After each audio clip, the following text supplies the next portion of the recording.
The Barbary slave trade refers to the white slave markets that flourished on the Barbary coast of North Africa, or modern-day Morocco, Algeria, Tunisia, and western Libya, between the 15th and 19th centuries.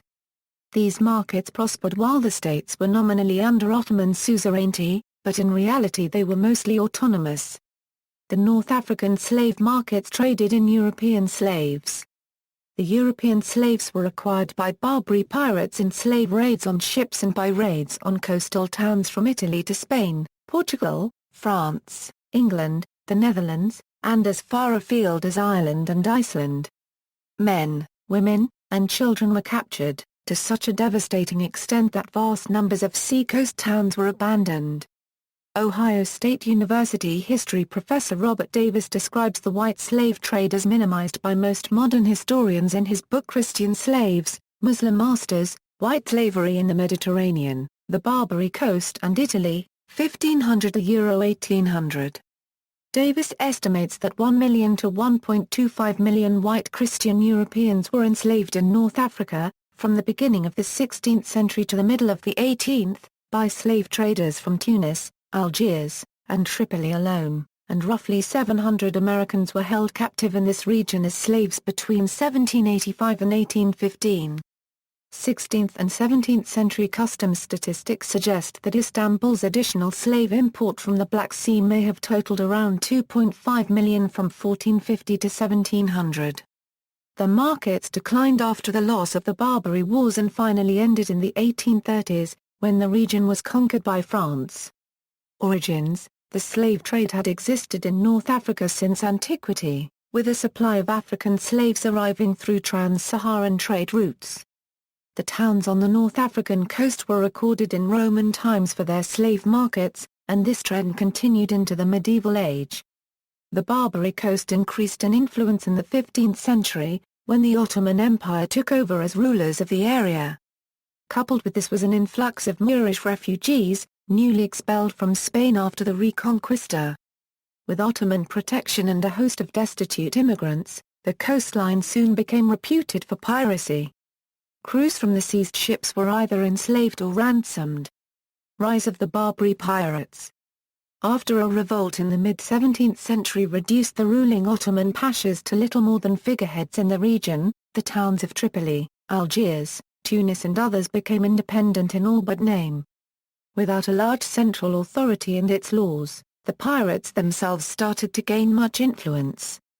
Pirate raids for the acquisition of slaves occurred in towns and villages on the African Atlantic seaboard, as well as in Europe.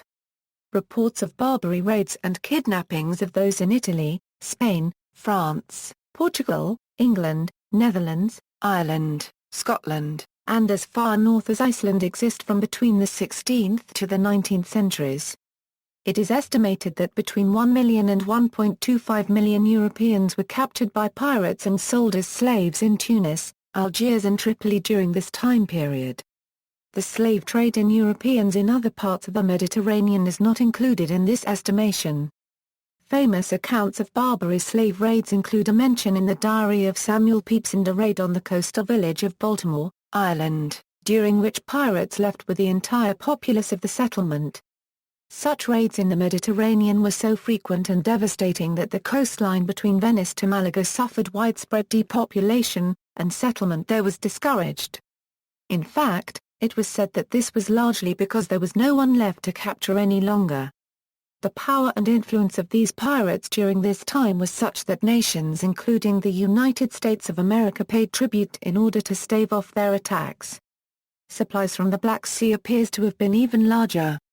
A compilation of partial statistics and patchy estimates indicates that a little fewer than 2 million Russians, Ukrainians, and Poles were seized from 1468 to 1694. Additionally, there were slaves from the Caucasus obtained by a mixture of raiding and trading.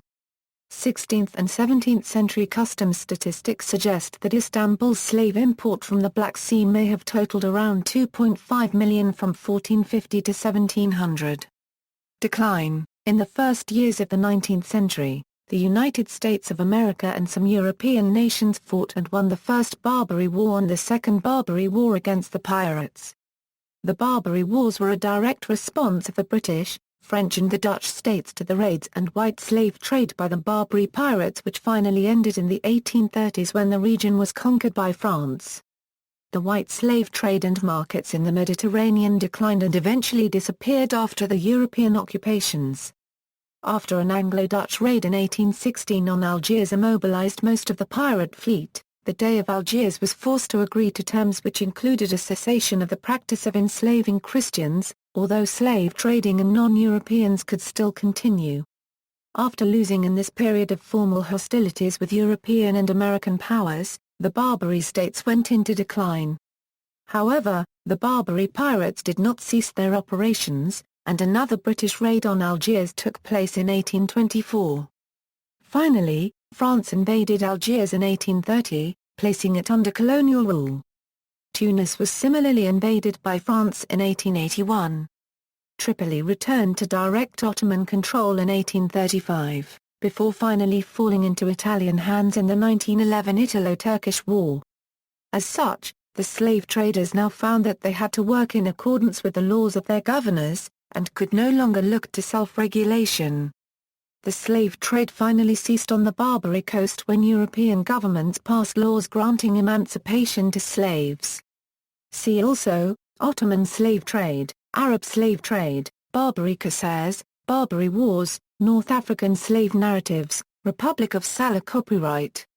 External links. When Europeans were slaves, research suggests white slavery was much more common than previously believed. British slaves on the Barbary Coast, seabed gold clue to white slavers, America and the Barbary pirates, an international battle against an unconventional foe, Barbary captivity narratives. References